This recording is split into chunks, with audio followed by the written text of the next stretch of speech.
Bhagavan Purnam, Bhagavan Purnam, Purnadeva Purnayeshwaram, Ochai Govinda Jai, Bhagavan Purnam, Bhagavan Purnam, Purnadeva Purnayeshwaram. Namaste, mi nombre es Helen Molina, Gran Máster de Yoga y presidenta de la Alianza Chilena de Yoga. Primero que todo me gustaría agradecer a mis maestros Dharmachari Maitreyananda y Mataji Lakshmi Devi por la oportunidad que me dan de participar en esta actividad y comentarles sobre uno de los temas que a mí más me gusta en yoga y al cual he dedicado este último tiempo de lectura y de profundización. Así es que en esta oportunidad yo los y las invito a que realicemos un viaje introductorio al mundo de la mente, ¿sí? Al mundo de las funciones de la mente para el yoga. Por mucho tiempo la mente ha sido reconocida como una caja oscura, de la cual nosotros no tenemos mucha noción y conocimiento. Y desde ahí surge para mí el interés en trabajar en estos temas y de poder ir dilucidando o quizás sacando a la luz cierta información que nos permite entendernos un poco mejor y entender cómo el yoga aporta y enriquece tanto nuestras vidas, ¿sí? Como todos sabemos, el yoga nos enseña a desarrollar la inteligencia espiritual, ¿sí? La inteligencia espiritual es la capacidad que tienen los seres humanos de adaptarse afectiva, sentimental y anímicamente a su entorno, ¿sí? De esta manera podemos decir que la inteligencia espiritual en el yoga, como en ninguna otra ciencia, nos permite trabajar la inteligencia afectiva por una parte y la inteligencia emocional por otra, ¿sí? En cuanto a inteligencia o al desarrollo de esta inteligencia afectiva, tenemos que es la capacidad de entender y de adaptarse a los sentimientos y los afectos de otros, ¿sí? En el caso del desarrollo de la inteligencia emocional, tenemos que ir mejorando la capacidad de entender y adaptar las emociones a nuestro ser, ¿sí? De esta manera se desprende que si el vehículo, que podría ser nuestro cuerpo, no está en forma o no tiene el nivel de energía óptimo, el conductor, que vendría siendo nuestra mente, no puede llegar a ningún lugar. Y por lo tanto, el pasajero, que es nuestro espíritu, no puede moverse con libertad. Por lo tanto, lo que hoy día vamos a hacer es poner una lupa hacia uno de los elementos de esta analogía que tiene que ver con este conductor, ¿sí? Que vendría siendo la mente. Antes de comenzar este viaje que les mencionaba, recuerden que para el yoga nosotros somos un espíritu que tiene una mente y un cuerpo, ¿sí? De esta manera, podrían ustedes preguntarse, ¿qué es la mente? Me imagino que en este minuto están todos pensando y buscando en sus mentes una respuesta. Yo me voy a anticipar y les voy a comentar que la mente es una energía. ¿Y una energía que surge de dónde? La mente es el resultado de la actividad del cerebro y de nuestro sistema nervioso, que está constituido por las neuronas, ¿sí? Por lo tanto, ¿cómo funciona esta mente? En primera instancia, esta mente funciona con la información o con los datos que se han almacenado de nuestra propia vida, de las experiencias cotidianas que tenemos y además de la información genética que está contenida en nuestro gen, ¿sí? Supongamos que ese es la información o el combustible que utiliza la mente para realizar todos estos procesos y funciones. Por lo tanto, profundizando un poco más, tenemos que la mente es un conjunto de procesos cognitivos que son conscientes e inconscientes, ¿sí? Y estos procesos cognitivos nos permiten recopilar, es decir, captar información, analizarla, es decir, trabajar con esta información que vamos captando de nuestro entorno y concluir, ¿sí?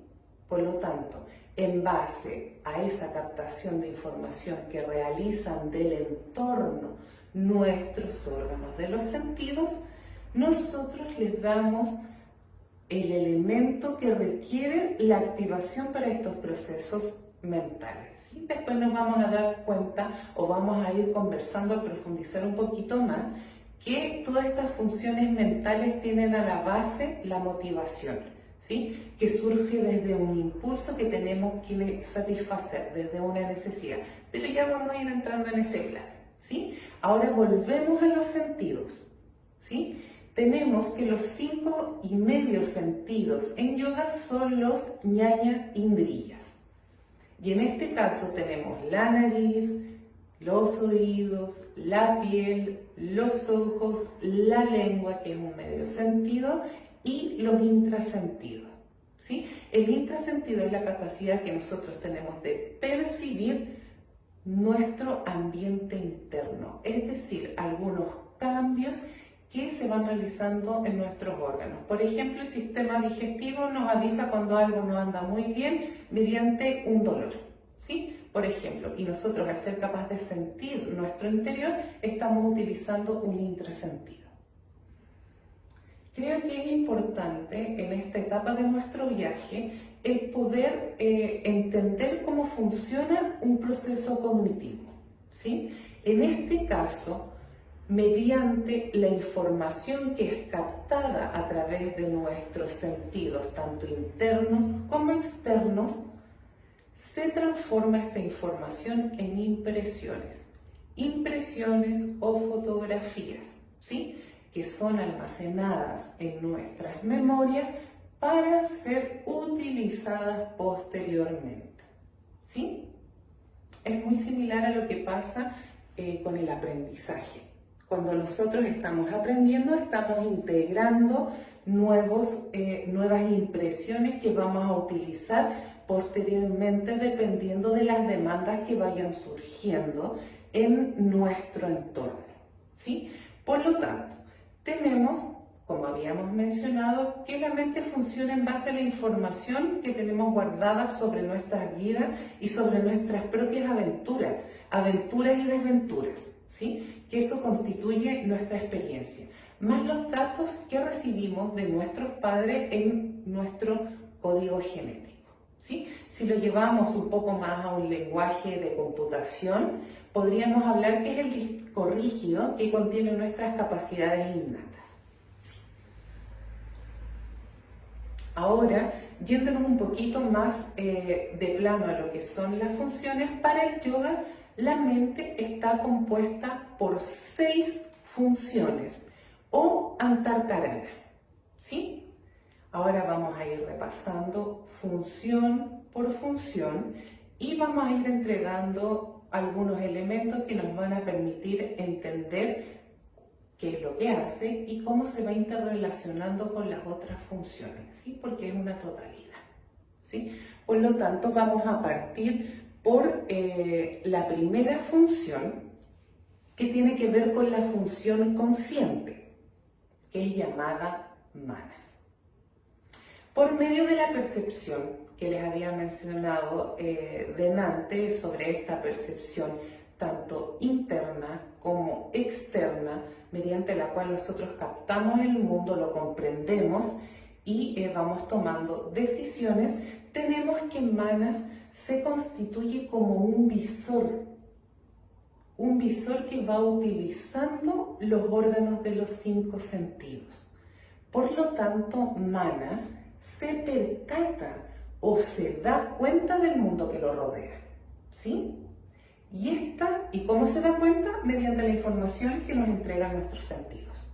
Por lo tanto, ¿qué viene a hacer malas con esta información que entra por nuestro sentido, realiza copias, ¿sí? Que son una especie de fotografías de la realidad y que se llaman samskaras, ¿sí? Ahora, estas fotografías de la realidad o samskara no quedan en un vacío, ¿sí? Sino que ahí pasamos a otra función, que es la función preconsciente o smriti, ¿sí? Smriti es la memoria del individuo, ¿sí? Como características tenemos que es una memoria rápida y de corta duración, ¿sí? Que tiene como objetivo lograr que los samskara o las impresiones o estas fotografías estén más accesibles para las otras funciones si es que las requieren, ¿sí?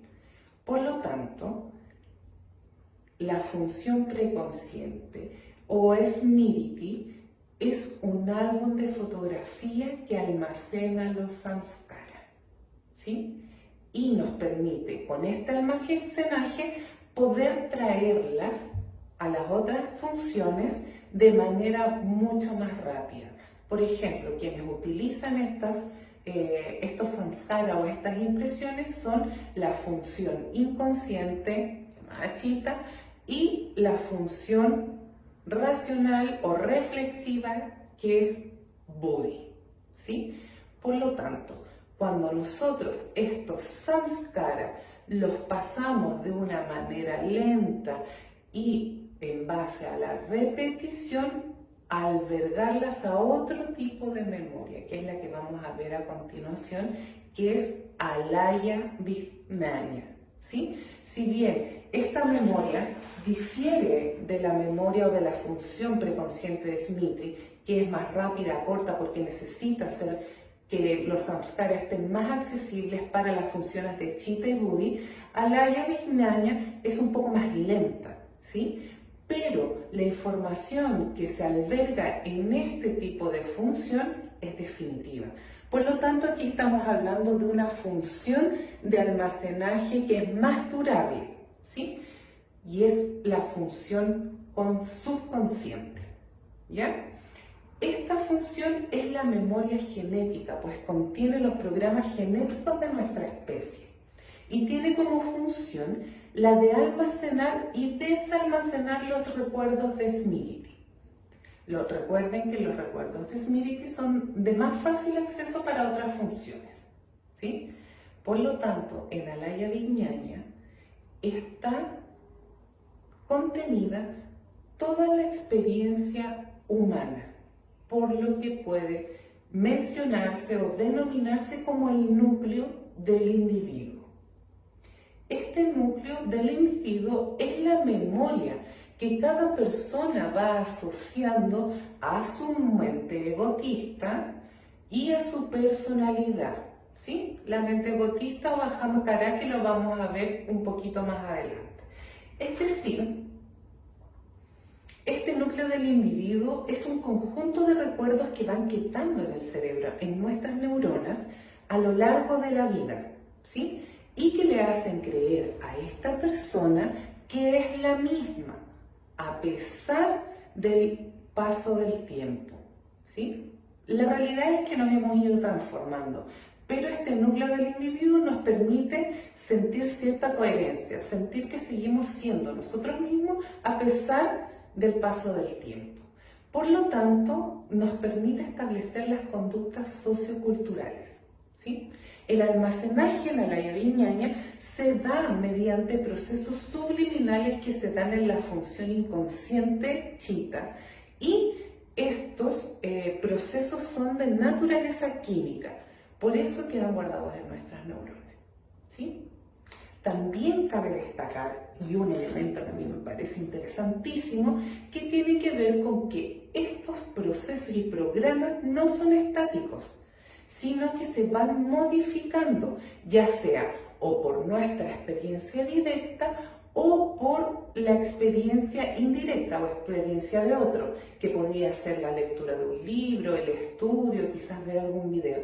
Mediante estas dos vías, nosotros podemos ir incrementando el acervo de este traspaso genético y sociocultural, Es decir, si nosotros vamos incorporando mayor cantidad de samskaras mediante nuestra experiencia directa o indirecta, vamos a ir mejorando y aumentando el traspaso de información genética que vamos generando a la siguiente generación. Una idea bastante interesante, ¿sí? Eso para mí, como opinión personal, quiere decir, si yo hoy en día mejoro mis programas, mejoro los programas genéticos que vienen conmigo, puedo entregar mejores programas a la generación que viene. Me parece una muy bonita función. Ahora vamos a hablar sobre la función egotista, que es la que yo les había mencionado delante como Ahamkara. Ahamkara tiene la función de hacer suyas las impresiones y experiencias guardadas en Smriti, ¿sí? Y experiencias y sensaciones que son guardadas en este lugar mediante los samskaras. Por lo tanto, esta función nos permite crear egos, ¿sí? Y los egos nos hacen tener la sensación de ser la misma persona también, como lo que habíamos mencionado del núcleo del individuo, ¿sí? En este caso, si queremos adentrarnos un poquito y especificar y clarificar qué es un ego, el ego es una estrategia de supervivencia, ¿sí?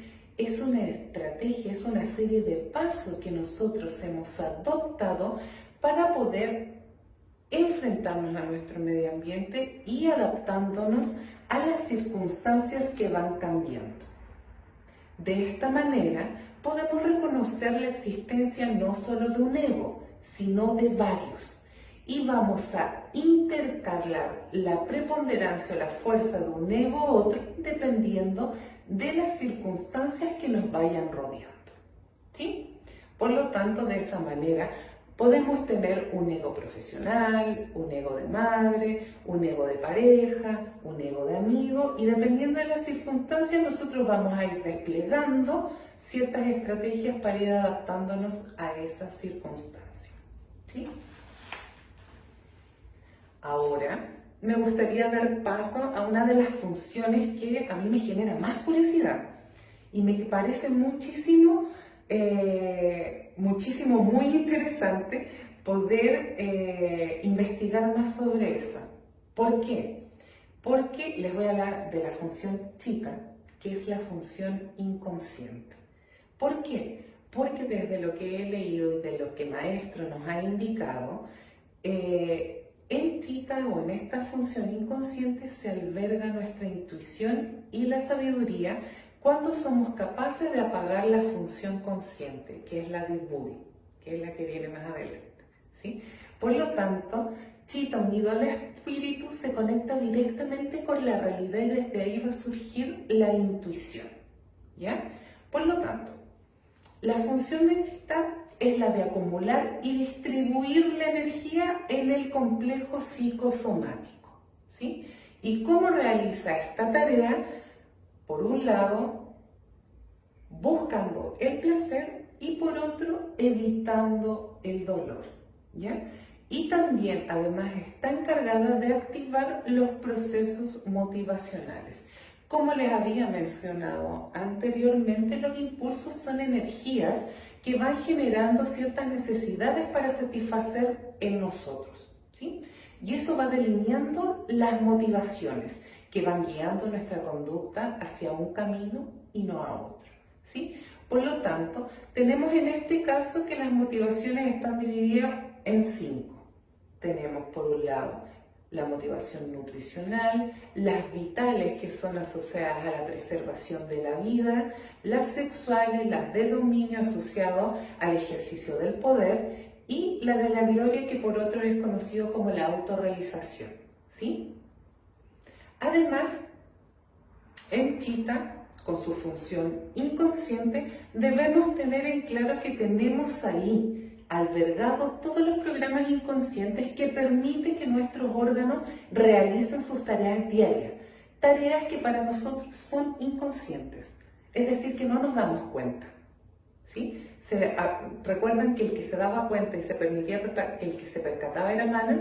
En este caso, los procesos que realiza Chita son como los procesos tras bambalinas, los procesos que realiza nuestro organismo y que nosotros no nos damos cuenta, como por ejemplo la respiración, ¿sí? En este caso, si se nos está sugiriendo que podemos apagar Budi para que surja toda la intuición y la sabiduría, entonces podríamos entender cómo nos favorece el desarrollo de la meditación, de los ejercicios de respiración o de los pranayama, ¿sí? Pues pasamos a ser conscientes una función que no es inconsciente, como es la respiración, ¿sí? Por lo tanto, se dice que Chita es la que comunica al espíritu con los órganos, ¿sí? Por eso es una función bien interesante de seguir profundizando, integrando y agregando más elementos. Lo que hemos elegido hasta ahora tienen que ver con elementos bastante básicos y ustedes, si se van a dar cuenta, se produce un circuito,